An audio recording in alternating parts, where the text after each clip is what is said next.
Hello दोस्तों, तो कैसे हैं आप लोग? क्या आप क्लास 10th के स्टूडेंट हैं? तो आज की इस वीडियो में आपको बताऊंगा अम्ल, क्षार और लवण। क्लास 10th का जो लेक्चर नंबर 2 यानी पार्ट 2 है ये।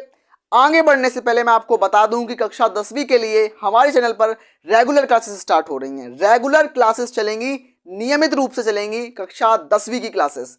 मैं आपको थोड़ा ओवरव्यू दे देता हूं। इसमें मैं आपको वन शॉट दूंगा क्लास 10th के लिए।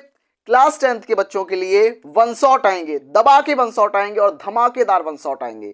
2026 के बोर्ड एग्जाम में आप लोग मचा के रख दोगे और बिल्कुल आप बहुत अच्छा 95% स्कोर करना चाहते हो या नहीं, मेरे को कमेंट सेक्शन में वो बच्चा रिप्लाई करेगा कि भैया मैं 95% या 94%, 90%, 80%, 85%, आप जितना मार्क्स स्कोर करना चाहते हो 2026 के बोर्ड एग्जाम में मेरे को अभी कमेंट करके बताओगे। मैं आप लोगों का टारगेट देना चाहता हूं कि आप लोग अपने एग्जाम्स के लिए कितने परसेंट टारगेट कर रहे हैं, उसके बाद मैं आपको बताऊंगा।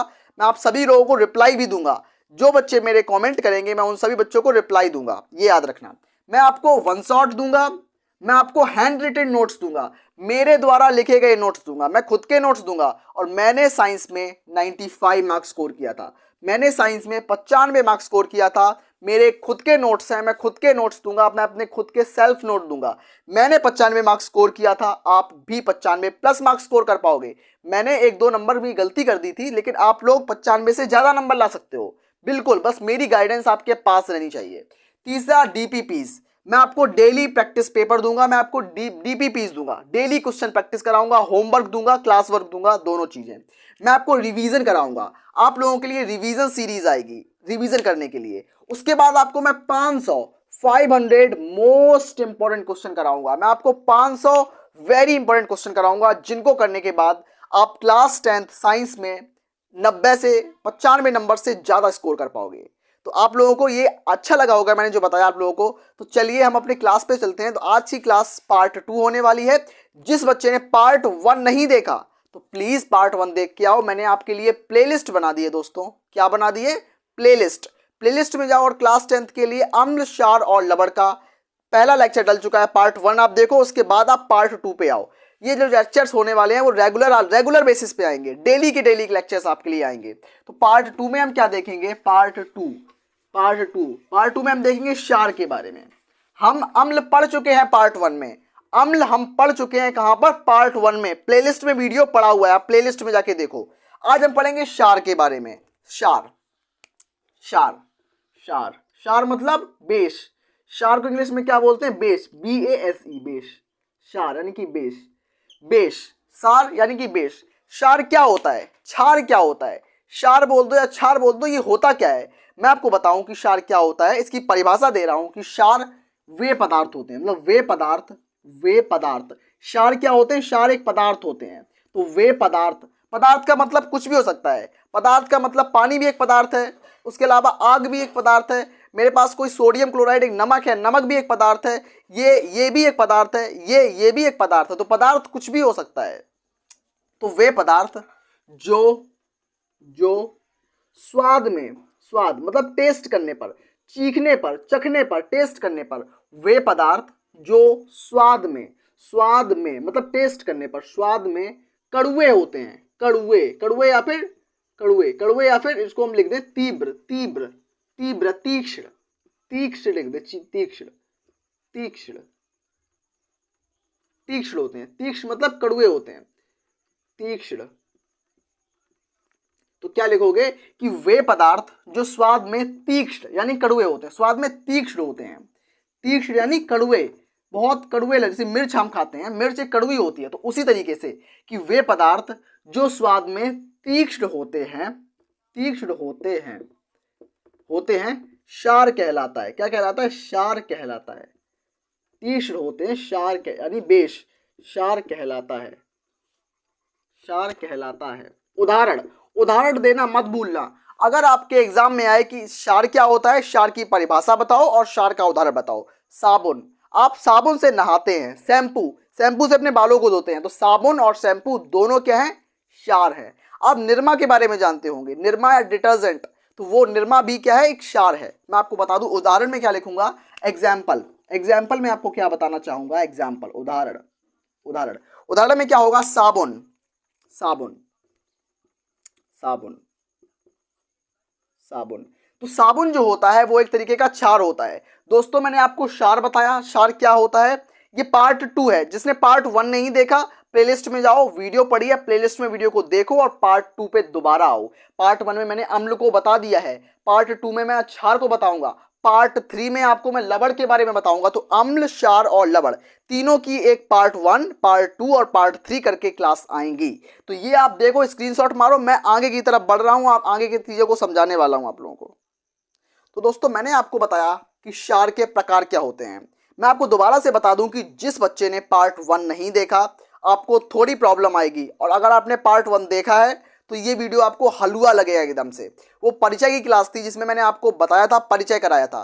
परिचय आपको जरूर देखना चाहिए, तभी आप पार्ट 2 पे आओ। तो आइए बढ़ते हैं आगे की तरफ। क्षार यानी कि बेस। बेस दो प्रकार के होते हैं, प्रबल क्षार और दुर्बल क्षार। प्रबल क्षार और दुर्बल क्षार। प्रबल का मतलब होता है स्ट्रॉन्ग, ताकतवर। प्रबल का मतलब स्ट्रॉन्ग, ताकतवर।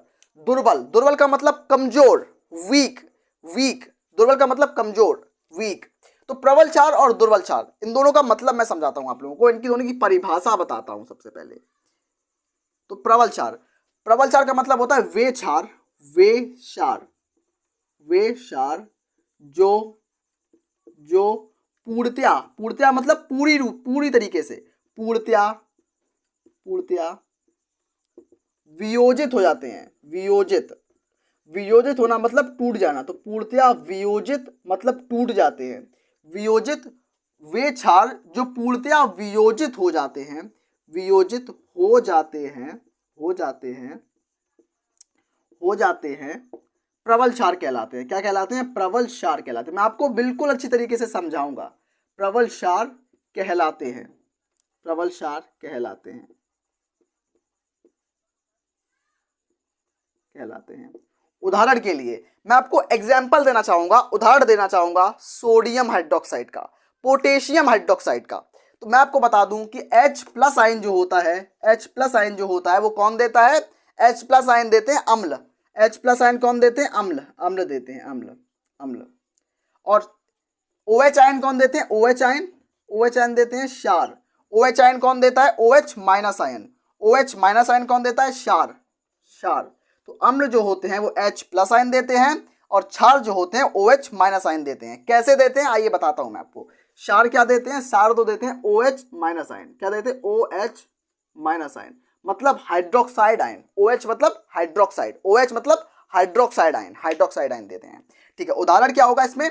उदाहरण, उदाहरण के लिए एग्जाम्पल में लेता हूं सोडियम हाइड्रोक्साइड। क्या लेता हूं? Sodium hydroxide, sodium hydroxide NaOH। Sodium hydroxide क्या होता है? साबुन। मैंने क्षार के बारे में बताया कि क्षार क्या होता है? साबुन होता है। साबुन को जब आप टेस्ट करोगे, आप उंगली पे लेना साबुन को और टेस्ट करके देखना, साबुन आपको कड़ुआ लगेगा। कैसा लगेगा? कड़ुआ। तो साबुन क्या होता है?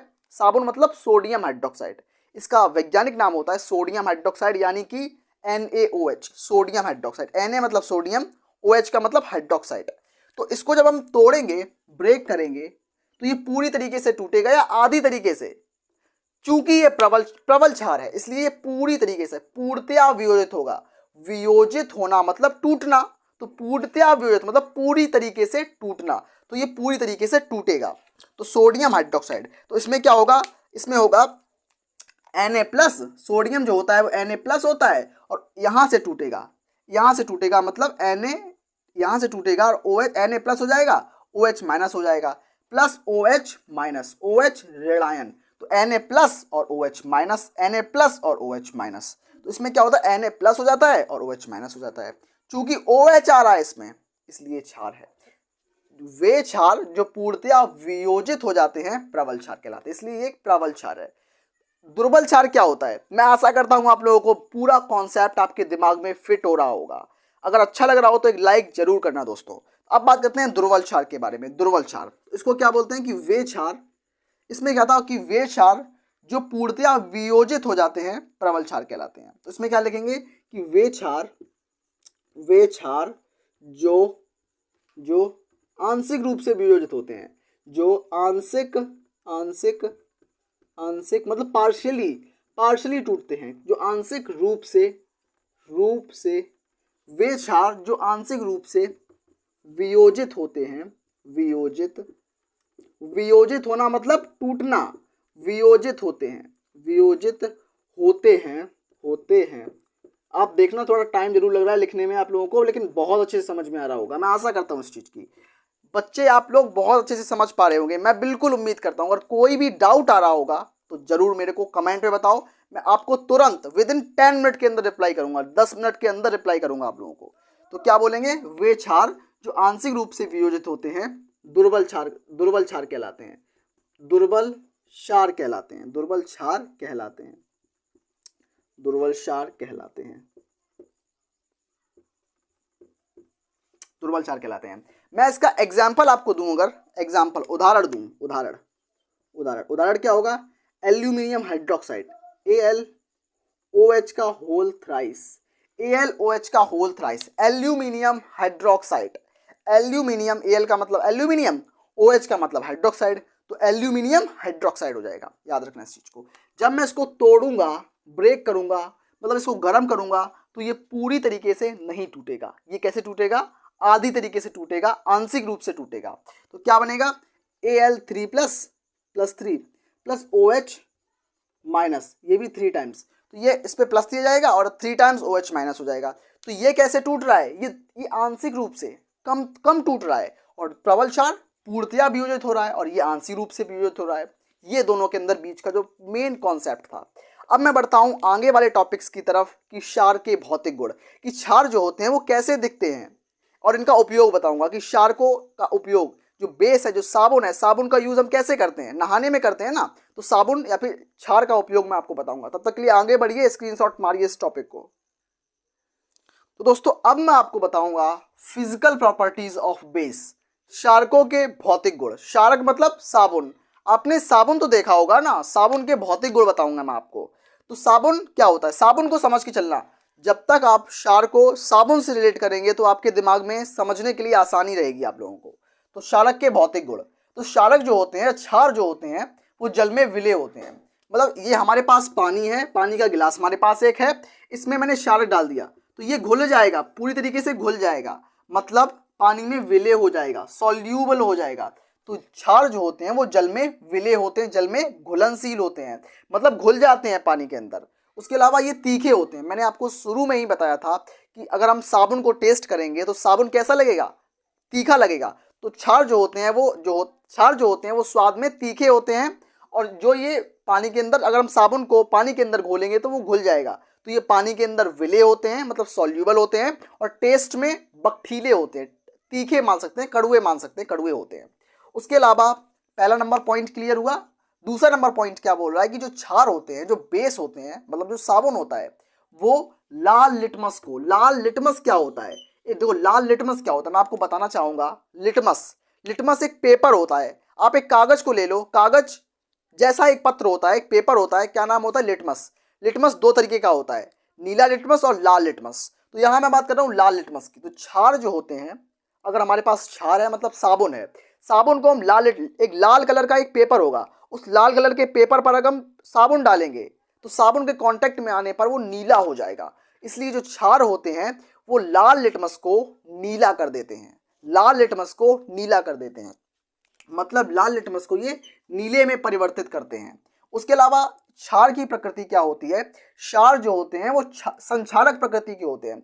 संक्षारक का मतलब क्या होता है, कोरोजन।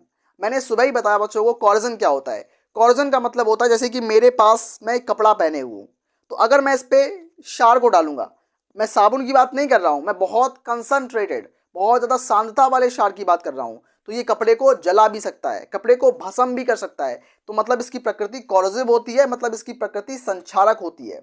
याद रखना इस चीज को, खतरनाक होती है प्रकृति। आपने एसिड को देखा होगा, एसिड मतलब अम्ल, तो अम्ल किसी के ऊपर डाल दो तो स्किन जल जाती है। उसी तरीके से क्षार भी होते हैं कभी कभी ऐसे ही, कोई प्रबल क्षार इस तरीके से हो सकते हैं। क्षार जो होते हैं वो चिकने होते हैं, चिकने इन द सेंस स्मूथ होते हैं। अगर आप साबुन को टच करोगे तो साबुन कैसा लगेगा आपको, बहुत स्टिकी लगेगा, बहुत चिकना लगेगा, स्मूथ लगेगा। तो क्यों कि वो क्षार है, एक तरीके का बेस है। और ज़्यादातर जो बेस होते हैं जैसे सोडियम हाइड्रोक्साइड, पोटेशियम हाइड्रोक्साइड, वो सभी क्षार होते हैं। क्षारों के लास्ट में OH जरूर आता है, हाइड्रोक्साइड जरूर आता है। क्या आता है, हाइड्रोक्साइड। OH है, OH है मतलब ये क्षार है। अगर H प्लस आयन है तो मतलब अम्ल है। मैंने आपको अम्ल क्षार के बारे में बताया। अब मैं आपको बताऊंगा क्षारों का उपयोग। मैंने आपको क्षार बताया, प्रबल क्षार और दुर्बल क्षार बताए, क्षारों के भौतिक गुण बताए। अब मैं बताऊंगा आपको क्षारकों के उपयोग, यूज ऑफ बेस। आइए आगे बढ़ते हैं, यूज ऑफ बेस को बताते हैं। क्षारकों के उपयोग मतलब बेस के यूज हम देखेंगे, क्षारकों का उपयोग हम कैसे करते हैं। तो क्षारकों का उपयोग हम करते हैं टूथपेस्ट बनाने में। हम सुबह सुबह टूथपेस्ट करते हैं तो टूथपेस्ट में क्षार होता है। टूथपेस्ट भी एक तरीके का बेस होता है, क्षारक होता है, तो टूथपेस्ट बनाने में। दूसरा, चमड़ा उद्योग में। तो क्षारकों का उपयोग चमड़ा उद्योग में भी किया जाता है। चमड़ा उद्योग मतलब कपड़ा, कैसे कपड़ा एक चमड़ा होता है, तो चमड़ा के उद्योग में किया जाता है इसका उपयोग, चमड़ा उद्योग में। तीसरा, साबुन बनाने में।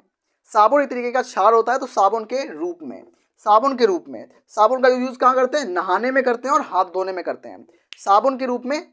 सारे जो मैंने यूज बताए आप लोगों को, क्षारक के बारे में पूरा कॉन्सेप्ट आपको समझाया है। मैं आपको लवण भी बताऊंगा और लवण बताने के बाद इस चैप्टर के मोस्ट इंपोर्टेंट क्वेश्चन कराऊंगा, एमसीक्यू कराऊंगा, 2 नंबर वाले क्वेश्चन कराऊंगा, लॉन्ग क्वेश्चन कराऊंगा, शॉर्ट क्वेश्चन कराऊंगा। अगर आपको सब कुछ करना है तो प्लीज एक लाइक और सब्सक्राइब जरूर करिए। मिलते हैं नेक्स्ट वीडियो में, तब तक के लिए धन्यवाद।